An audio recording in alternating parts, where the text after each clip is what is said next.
This is the Daily Wealth Junkies Show. I'm Brandon Dukeman here with Will Harvey, and thanks for joining us today.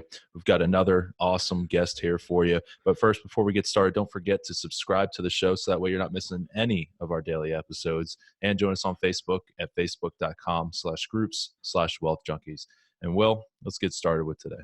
Thanks, Brandon. Today on the show, we have Paul Higgins, and he is somebody who helps solopreneurs build new revenue streams to fund their lifestyle. So with that, Paul, we really appreciate you coming on the show. Can you just give the listeners a little bit more about your background, and what got you to where you are today? Yeah, look, great to be here, Will and Brandon. Thanks for the opportunity. Absolutely. So I started working for one of the biggest companies in the world at age 3. And that was At age 3? At age 3, yeah. Okay. Look, my dad worked there, and he did a lot of weekend work. And What company? Coca-Cola. Oh, wow. I've heard of that.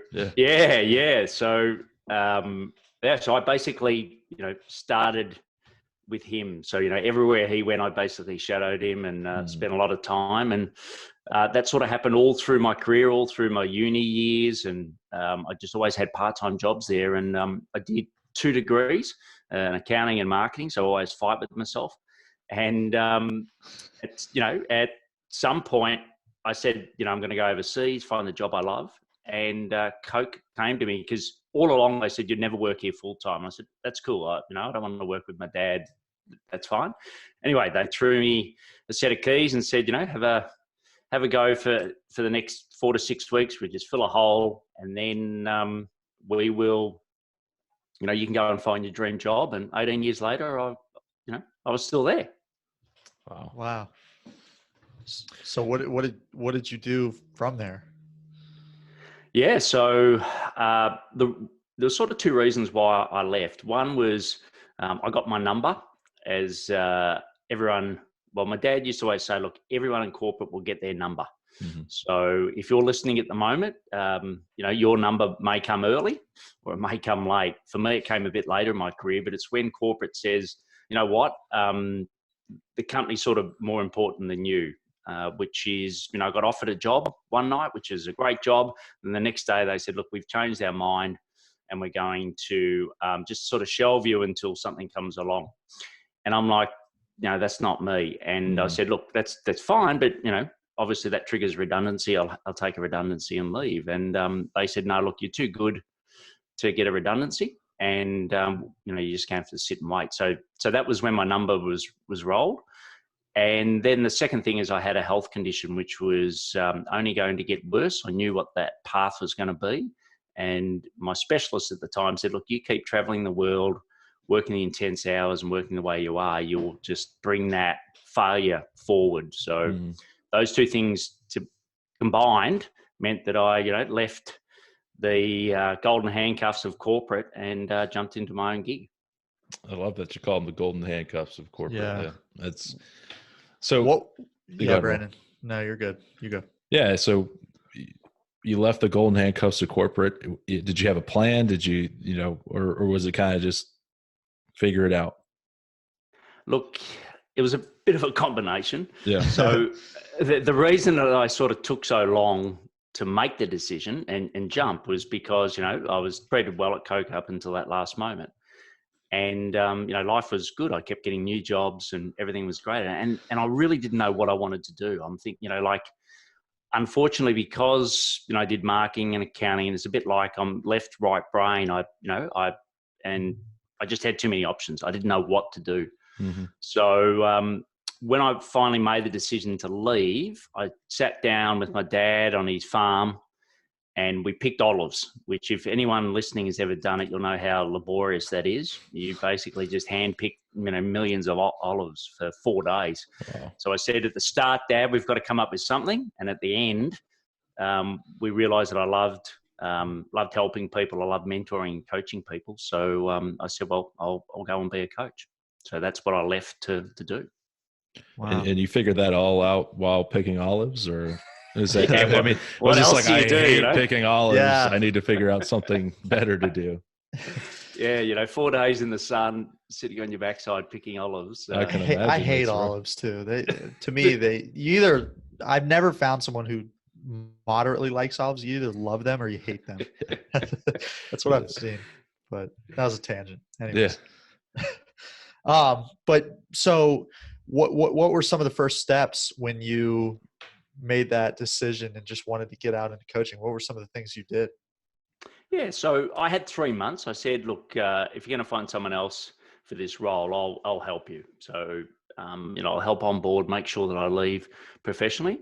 So at night, I sort of, built the company. So, I sort of, set up everything that I thought I could do at night. So I was sort of working pretty ridiculous hours then. So that sort of set up most of the infrastructure. You got to set up your company, you know, your banks, there's so much stuff that you need to do, which is pretty laborious. So I did that overnight at night in the 3 months. And then being a corporate guy, I thought I've got to get accreditation. I've got to have a professional stamp. So I went and did a coaching degree, and that was great.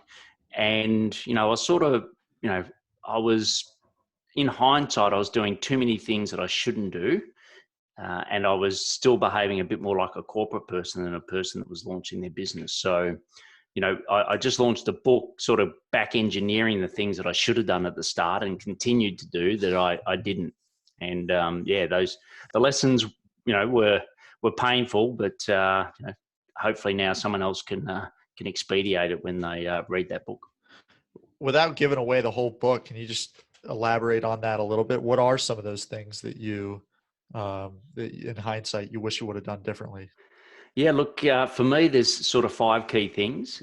So one was, I wish I had better used my time. I had lots of coffee conversations and lots of, lovely meetings that were never going to go anywhere, but it just made me feel good because I had all this freedom, right? So I thought, now I was always not constrained in corporate, but it was always like running someone else's agenda. So finally I got mine back and I thought, well, I might as well do what I enjoy. So I just spent way too much time doing that. I spent too much time doing stuff myself. And I should have had a virtual assistant or someone else come in and help me a lot earlier. So that's the first one. Second one is ideal client. I thought anyone with a wallet or anyone that had money was a perfect client for me. So, I just chased so many rabbit holes and there was no consistency. I couldn't get case studies. It was just really hard. So that was the second. The third was business model. I was trading time for money and, that's the worst business model you can get. So, coaching paid by roughly the hour was just, not a great business model. The fourth and the most important thing was sales focus, like get an offer that converts. And, I just, when I moved from coaching into other businesses, I just didn't have a clear offer that converted, and that cost me a lot of time. And I didn't have a key marketing asset that was mine, like my podcast that I've got now and my book. And then the last one is high performing teams. So you don't have to, as a solopreneur, and if you leave, you don't have to have a big team and an infrastructure, but you do need to have the right experts that support you. And I made lots of bad calls. I had an online course guy that, cost me $15,000 to go through his program, and he basically disappeared, and I've never seen the light of day. And website developers that have once again $5,000-$10,000 that just never delivered. So they're sort of my a high level 5 key things that I wish I had have known then that I know now. Yeah, so I like what you said. If you talked to anybody with a wallet, then you had a customer or a potential lead. But that's really, I'm sure you found out fairly quickly, it's not true. You really have to narrow your market down and your audience and niche down. Yeah, niche down and figure out who you're talking to. And I know I've said this before in several other episodes, but from one of the multifamily guys, Adam Adams, he says, if you're talking to everybody, you're talking to nobody. And you got to find who it is that you really resonate with and talk to them, not everybody with a wallet. And so great point, Brandon. And so Paul, who is that for you? Yeah. So for me, it's basically someone like me. So, age isn't that dependent, but it's someone that, is not in love with their job. So whether they make the choice, there's redundancy, whatever the trigger is, but they want to leave their job to build their own business. And what I say is always start with your lifestyle first. Mm-hmm. So, what lifestyle do you want to live? And then back engineer that to what business do you want to run? And then for me, and the company's called Build, Live, Give, is then, what way can you give back?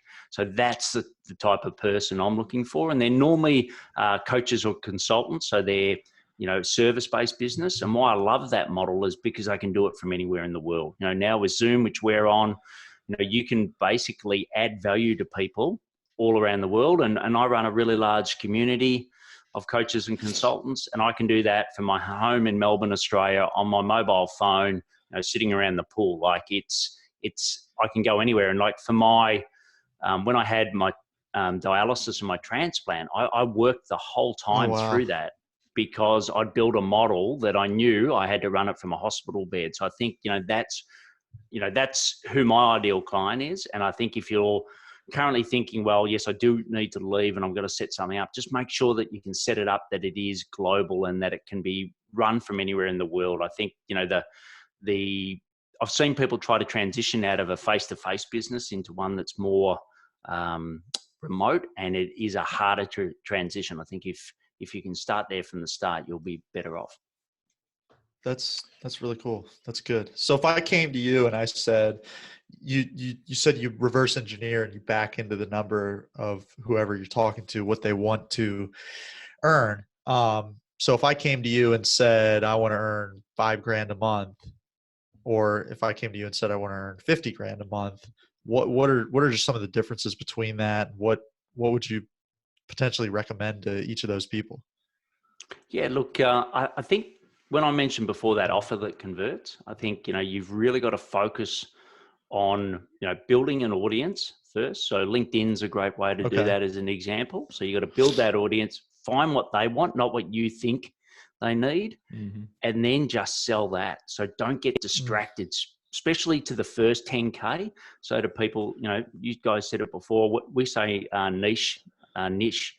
So, but, be really focused. Someone comes to your LinkedIn profile, they know exactly what you do and how you can help them, and you make it easy for them to buy. That's to the first 10K.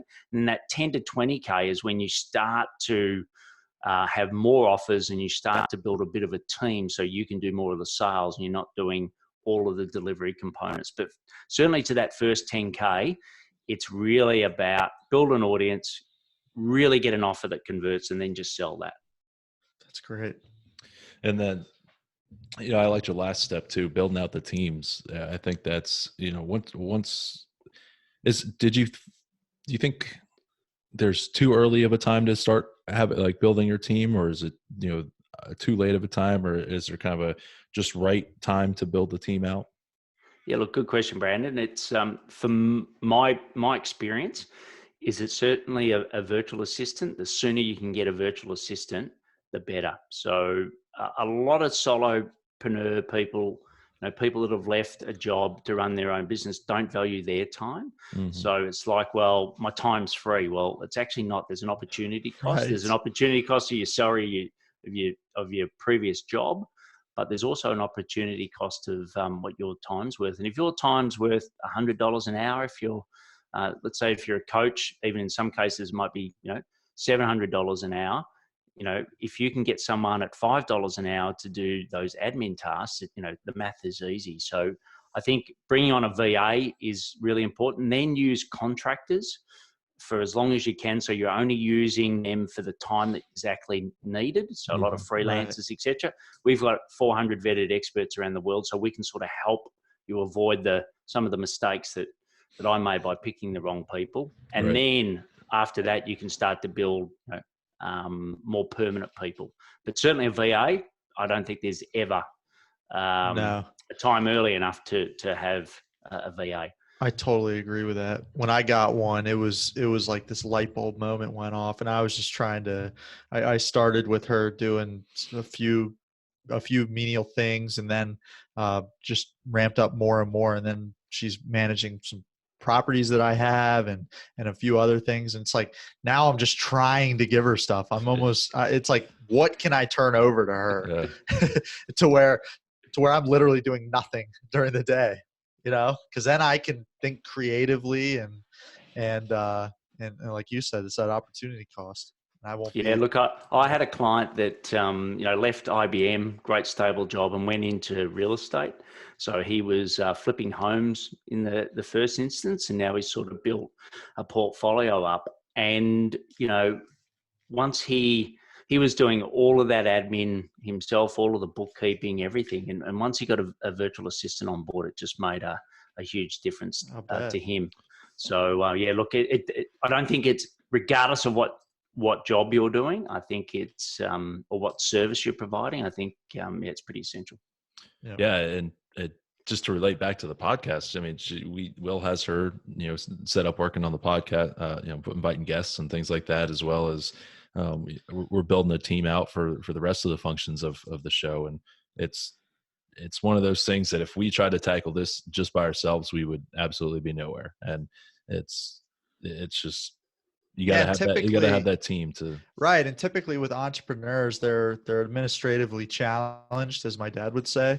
So the VAs, they're going to do a 10 times better job than you ever would. Mm-hmm. And I'm speaking to myself right now because she is so much better at everything that she does than I ever could be. Yeah.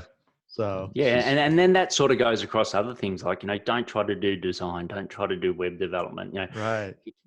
Just focus on the things you're great. And, the quicker the risk of running your own business is that it's solely dependent upon you, which, you can mitigate some of that risk.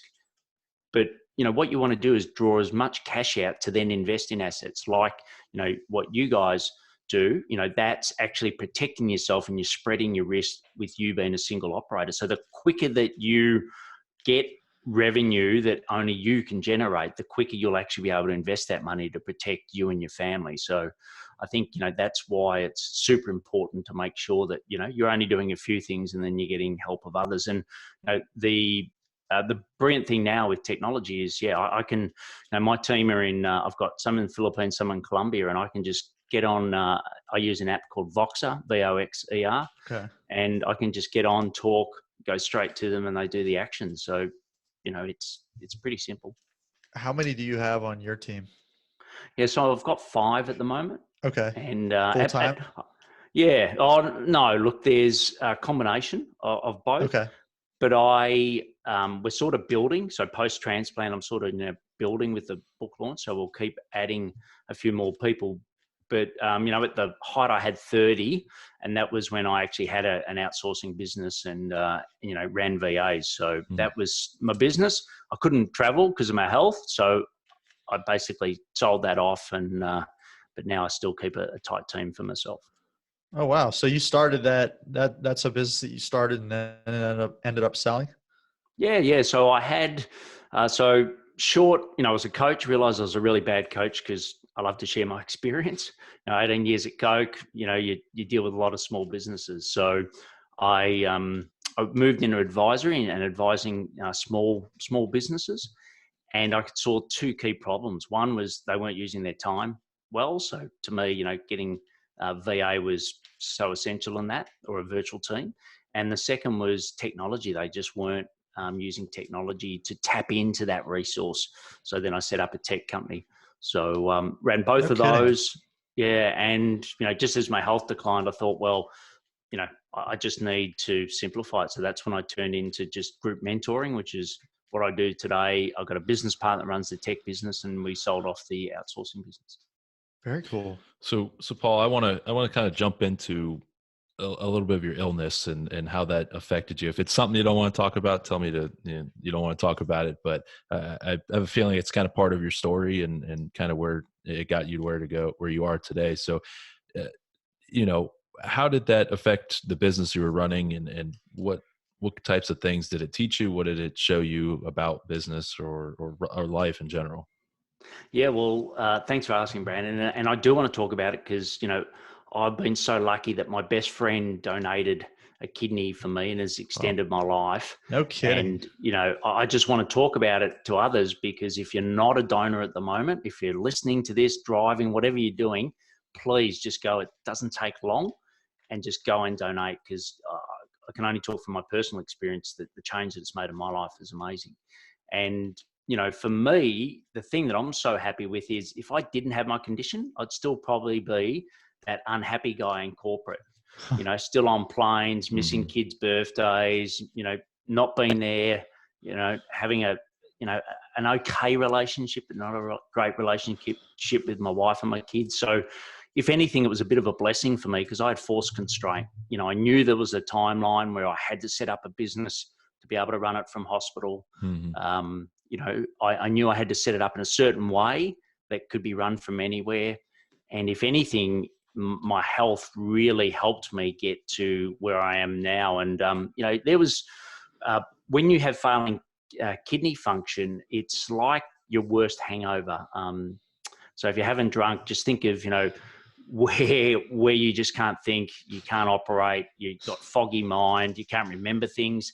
That's what it's like when you're at 6% kidney function. And, you know, there was days when people could see how hard it was for me, but I never, you know, I suppose my tenacity, I never gave up and I added value and I worked right through it.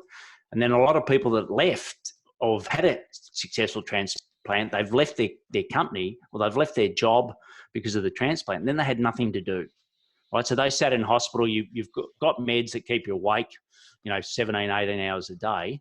And they were just sitting there, you know, unfortunately, really depressed. Like physically they were okay, but mentally it was like, what do I do? You know, I can't go back to my old job, but what do I do now? Whereas for me, I was writing a book, you know, like I was working the doctor's remains. I've never seen anyone work so hard in corporate because I had something to do. I had a purpose. I had a passion, you know, I could do something to help others that took it away from me. So if anything, I've been blessed by having this condition and I just try to make the absolute most out of it.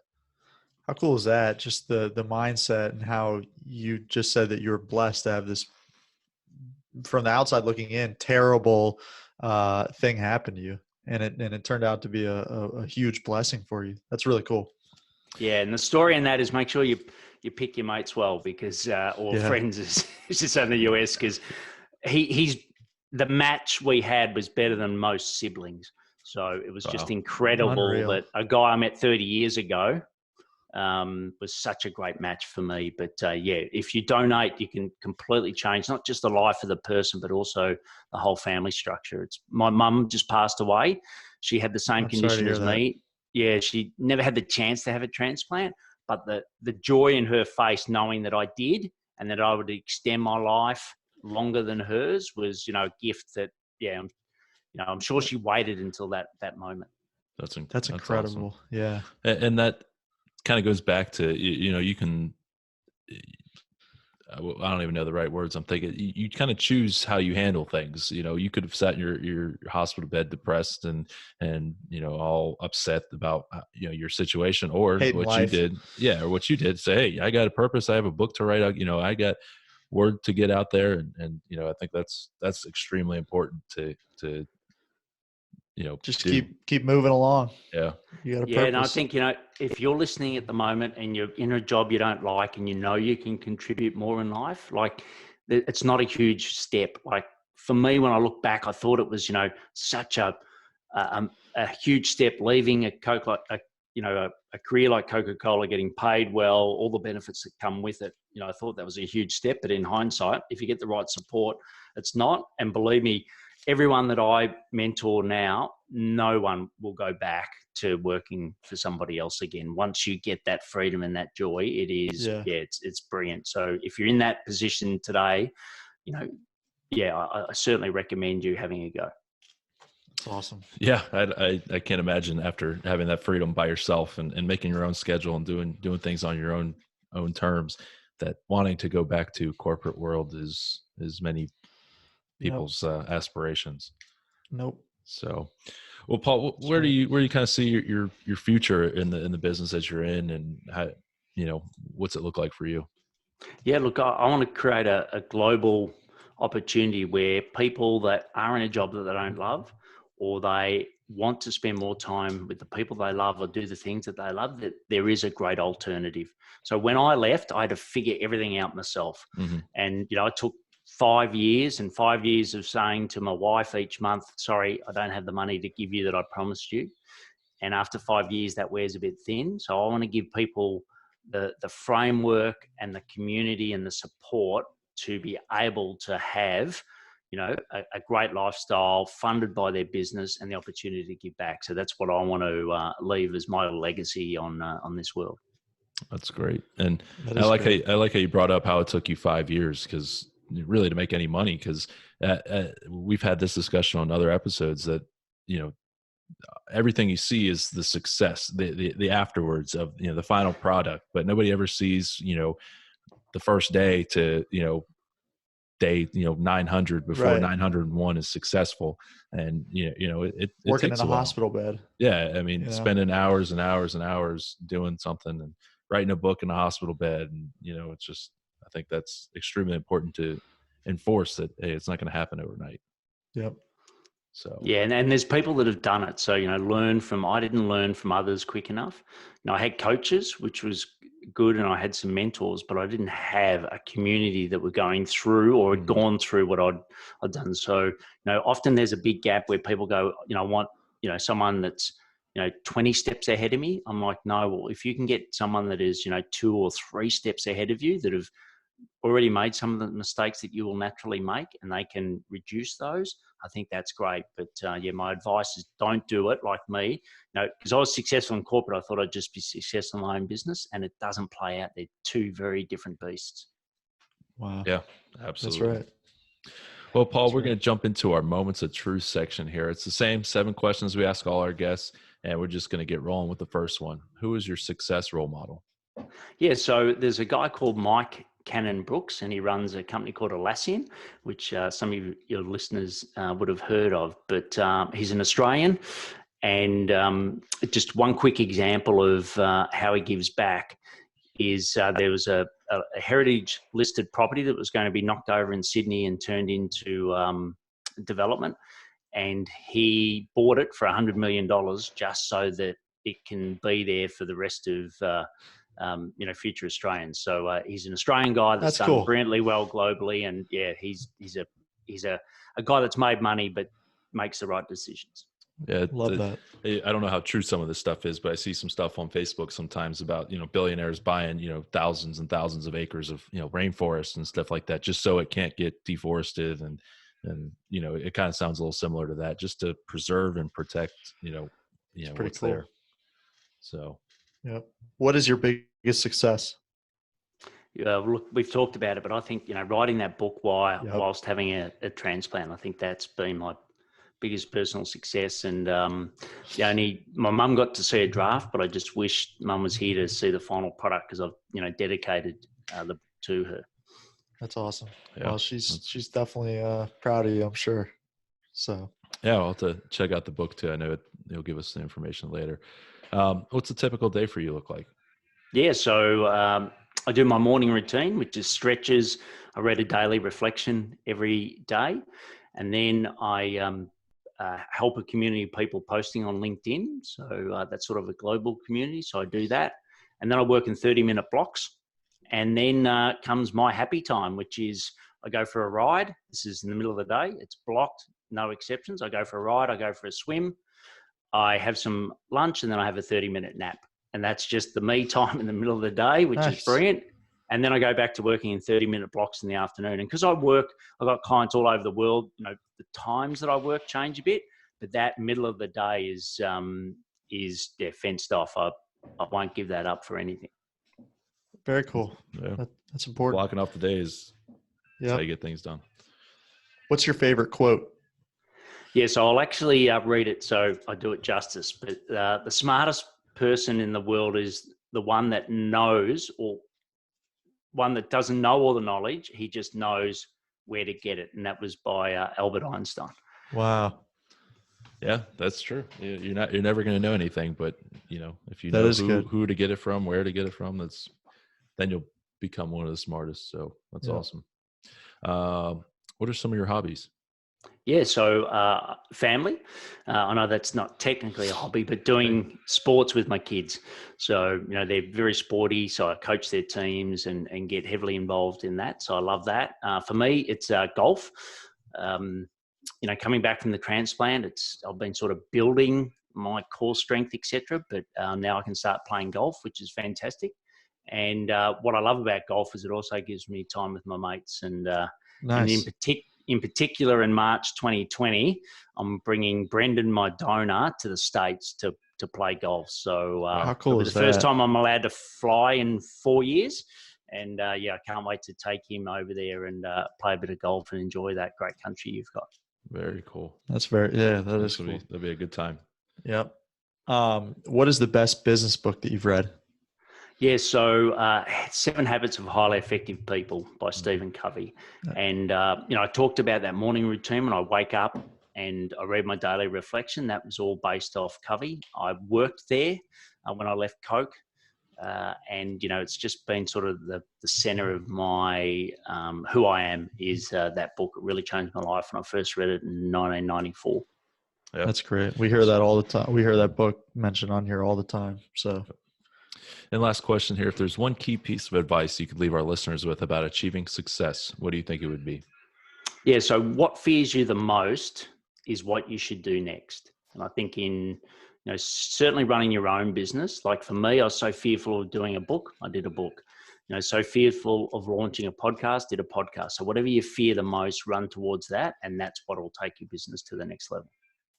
Yeah, that's great advice. I know I was fairly fearful of starting this podcast here, but it's going great. So yeah, I enjoy it.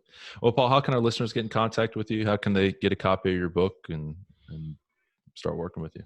Yeah. So look, I want to give you what I think is the gold mine or the gold rush at the moment, which is LinkedIn. I think, LinkedIn posting is a great way if you're running your own business to build that audience, as I mentioned before. So if you go to blgdownload.com, I've got a great checklist of what the top 1% of LinkedIn users do. So you can get that. And if you want to get the book, you can find it on Amazon. So it's there. And also you can go to buildlivegive.com/book, where you can also purchase it there. And what's the title of the book again? Yeah, so funny enough, it's called Build, Live, Give. Build, Live, Give. Oh, nice. Okay. Yeah, it's awesome.